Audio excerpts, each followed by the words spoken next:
So, siya po yung nag-oversee ng pilot project na dapat 2,000 and then 2 years. And then, may nakita po ako na letter na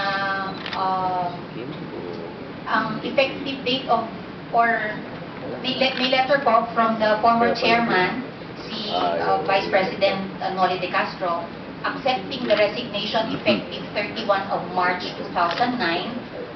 So yung kailan po na pinunahan Resignation po ito ni former CEO Kimbo.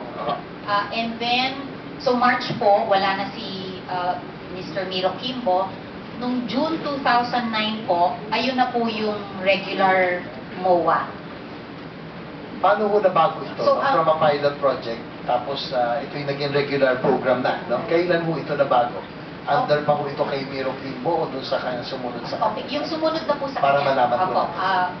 ang sumunod pong CEO sa kanya ay si Jaime Fabiana. So, siya po yung OIC na nung mga March, April, and then kung di po nagkakamali, May po na nagkaroon ng appointment ang dating Presidente GMA doon po dun sa bagong CEO, and then June po of 2009, nagkaroon na po ng bagong MOA.